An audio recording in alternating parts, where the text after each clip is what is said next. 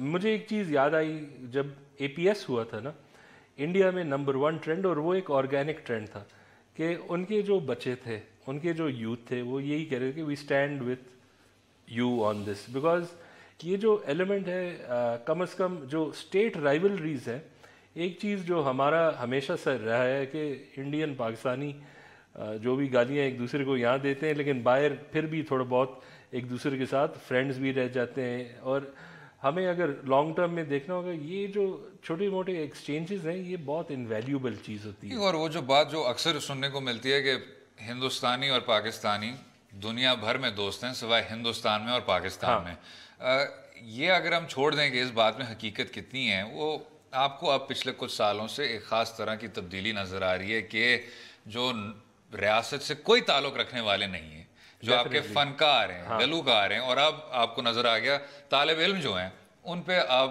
اس کشیدگی کی وجہ سے اب اثر پڑ رہا ہے. اس سے ہوگا یہ کہ اگر پہلے اختلافات ہوتے تھے دو ریاستوں کے بیچ, اب شہریوں کے بیچ, شہریوں کے دلوں کو آپ گندا کر رہے ہیں, کالا کر رہے ہیں, اور اس سے میرے خیال سے اگلے کچھ دہائیوں تک اثر پڑے گا. اور اس میں ایک جو اور مسئلہ ہے, اور یہ صرف انڈیا سینٹرک بات ہے, وہ یہ ہے کہ وہ مودی کا افیکٹ ان کے شہریوں پہ یا جیسے ہم نے کہا بالی ووڈ پہ, ان جگہوں پہ ہے. اس میں انڈیا میں جو ایک مسئلہ ہوتا ہے, اور یہ شاید انڈینز اسے بہت سخت اختلاف کریں گے, لیکن جب آپ پاکستان کو مدر آف آل ایولز بنا دیتے ہیں, وہ صرف 1 انچ دور ہے کہ انڈین مسلمان کو بھی وہی تنقید ڈالیں اور وہی جو انسیکیورٹی وہ فیل کرتے ہیں. اور جب یہ آج جو ہے نا ان بچوں پہ کیا ہے یا کسی اور پہ, یہ جو ہے نا بہت فار ریموو, اور ہم دیکھ رہے ہیں انڈیا میں کم از کم یہی جو لنچنگز ہو رہی ہیں, شاید ہم بولیں صحیح نہ لگے اس لیے ہم اپنے لوگوں کے لنچنگز اتنے کر رہے ہیں آج کل, لیکن جو انڈیا پہ اثر ہو رہا ہے اٹس ناٹ جسٹ اباؤٹ یہ 50 پاکستانی بچے, یہ فیبرک آف انڈیا کو چینج کر رہے ہیں, اور یہ جو فیبرک آف انڈیا جو ہے نا یہ ویک ہو رہی ہے. لیکن میں ایک اور چیز کہوں گا کہ ساتھ ساتھ اگر فیبرک آف انڈیا اس طرح تبدیل ہو رہا ہے تو اس کا جو اثر پڑ رہا ہے وہ پاکستان پہ پڑ رہا ہے, کیونکہ جب پاکستانی بچے اس طرح کی خبریں دیکھتے ہیں کہ جی لنچنگز ہو رہی ہیں, یہ چھوڑ دیں کہ آپ کے اپنے ملک نے کیا دیا اور لا اینڈ آرڈر کا کتنا برا حال ہے کہ ہمارے ہاں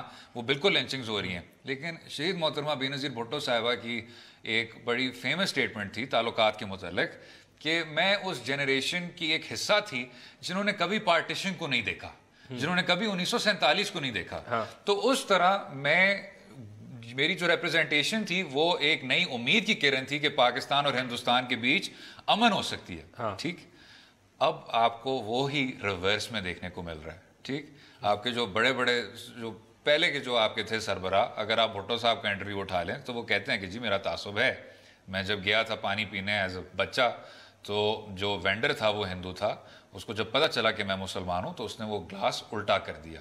ضیاء الحق صاحب نے انٹرویو میں دیا میریان ویور کو کہ جی ہم آخری ٹرین میں تھے جب پارٹیشن ہو رہی تھی اور میں نے دیکھا تھا کہ کتنی قتل و غارت ہوئی تھی ریل لائنز پہ. یہ آپ کو کیا بتاتا ہے؟ یہ آپ کو بتاتا ہے کہ پاکستانی جو لیڈران تھے, جو صدر پاکستان رہ چکے تھے, ان میں وہ تعصب تھا, ان میں ایک طرح کا تجربہ تھا کہ انہوں نے کیا کچھ دیکھا, کیا کچھ کشیدگی دیکھی, کیا کچھ وائلنس دیکھی.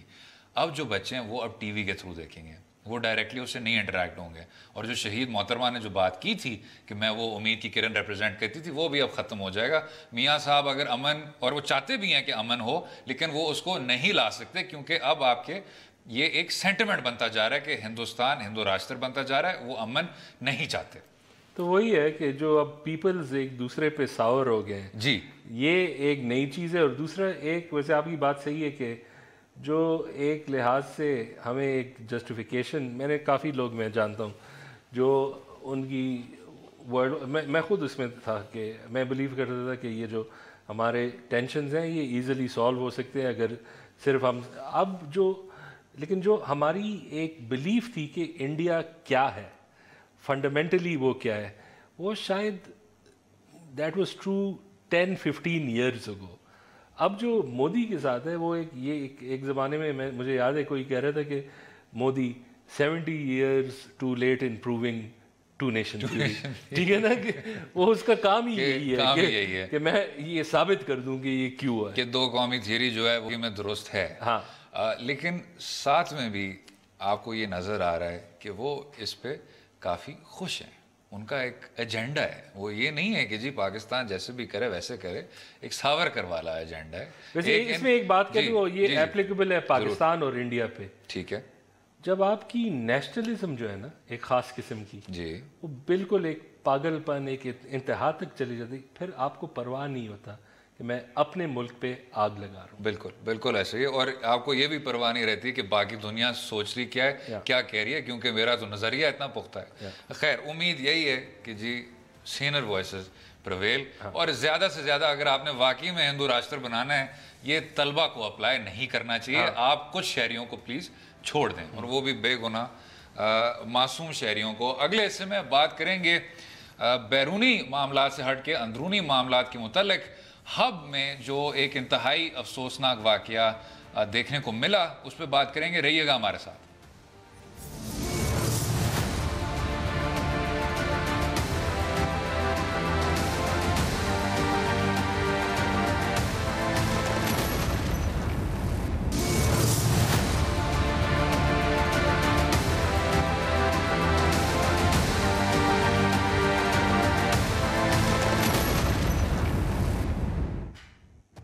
ویلکم بیک ٹو دو رائے. آخر میں ہب میں ہونے والے واقعے پر بھی بات کریں گے، جس میں ایک مشتعل ہجوم نے مبینہ توہین مذہب کے الزام میں ایک تھانے کا گھیراؤ کر کے فائرنگ کی، جس کے نتیجے میں ایک 12 سالہ بچہ جاں بحق ہو گیا اور کچھ پولیس اہلکار بھی زخمی ہوئے. پچھلے 3 ہفتوں میں اسی نوعیت کا پیش آنے والا یہ تیسرا واقعہ ہے، اور حالات دن بدن اس جانب کیوں جا رہے ہیں اور حکومت ایسے واقعات کی روک تھام کے لیے کتنی سنجیدہ ہے، اس پر بھی بات کریں گے. لیکن یہ جو آخر میں سوال تھا کہ حکومت پاکستان کتنی سنجیدہ ہے، اٹس ناٹ ویری.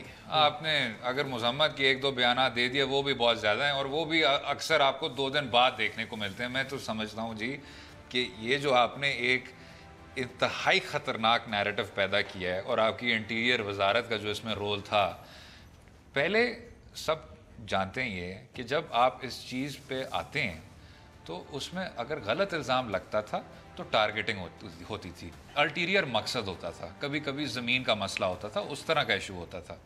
ادھر ریاست ہے، ریاست کہہ رہی ہے کہ جی یہ بہت بڑا مسئلہ ہے، اس کو آپ اولین ترجیح دیں.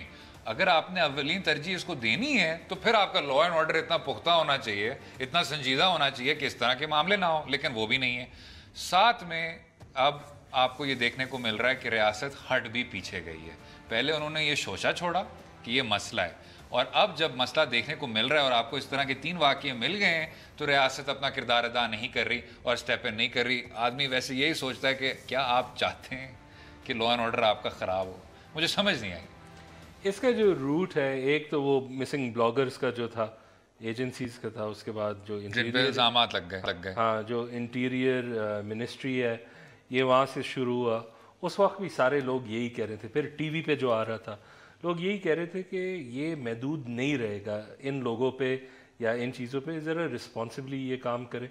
اور اب میرے خیال میں 2 چیزیں جو بہت نمائندہ ہے اس پورے کیسز میں. ایک تو یہ کہ جس علاقوں کا ہم پہلے بہت ریلیکس طریقے سے کہہ سکتے تھے کہ یہاں یہ مسئلہ کبھی نہیں ہوگا، ٹھیک ہے، تو وہ مردان، وہ چترال، کوئٹہ، ٹھیک ہے نا، اب وہاں بھی ہو رہا ہے. اور پھر جو ہمارے ٹریڈیشنل ہاٹ بیڈز ہے وہ تو ہے ہی اسی طرح. اور دوسرا یہ ہے کہ اس دفعہ جب ہم نے دیکھا ہے کہ اسٹیٹ نے اپنی رسپانسبلٹی نہیں نبھائی، ایک مسجد کے خطیب نے، ایک پولیس والے نے، ٹھیک ہے نا، چند پولیس والے نے کوئٹہ میں، پھر مشال کے کیس میں ایک اے این پی کے ورکر نے، ٹھیک ہے نا، وہ گیا، اس نے جنازہ کروایا. اور تو ایک لحاظ سے ہم دیکھ رہے ہیں کہ کم از کم، اور ہم یہ امید رکھتے ہیں کہ یہ جو سارے ظلم ہو رہے ہیں اس سے شاید لوگوں کو نظر آئے کہ یہ ہے کیا چیز. آپ بہت آسانی سے کہہ دیتے ہیں کہ مار دو، میں سب سے بڑا مسلمان ہوں اور شاید آپ اس میں شامل بھی ہو جائیں، اور اگر شامل نہ ہو تو آپ اور لوگوں کو بھڑکائیں گے. لیکن میرے خیال میں یہ ابھی اور بھی بڑھے گا. دیکھیے وسیع بھائی، ہم نے اسی شو پہ کئی بار کہا کہ ٹھیک ہے جہاں ریاست کا بریک ڈاؤن ہے تو آپ ان شہریوں کو دیکھو. مجھے اس آرگیومنٹ سے جو تھوڑا سا ایشو ہوتا ہے، اور ذاتی ایشو ہوتا ہے، میں اتفاق کرتا ہوں، لیکن ذاتی طور پہ کبھی کبھی مجھے ایسا محسوس ہوتا ہے کہ حکومت کی جو نااہلی ہے اس کی قیمت یہ دلیر شہری دے رہے ہیں، اور یہ جو شہری ہیں ان کی دلیری کی وجہ سے یہ اپنے آپ کو کسی کی بندوق کے نشانے پہ لے کے آ رہے ہیں، اپنی زندگی کو داؤ پہ لگا رہے ہیں. ریاست کا پوری دنیا بھر یہ کام نہیں ہونا چاہیے کہ ہمیں وہ خطیب، ہم اس خطیب کی تلاش میں ہیں، ہم ان پولیس والوں کی تلاش میں، ہم اس ورکر کی تلاش میں کہ یہ دیکھیں جب اس طرح کا مسئلہ ہوا تھا تو یہ اٹھ کھڑے ہوئے اور انہوں نے کہا نہیں یہ غلط ہے. تو مسئلہ یہ ہوتا ہے کہ جہاں ریاست کو ان لوگوں کی زندگی آسان کرنی چاہیے وہ اس کو مزید مشکل کر رہی ہیں. یہ ویسے بات صحیح ہے. ایک لحاظ سے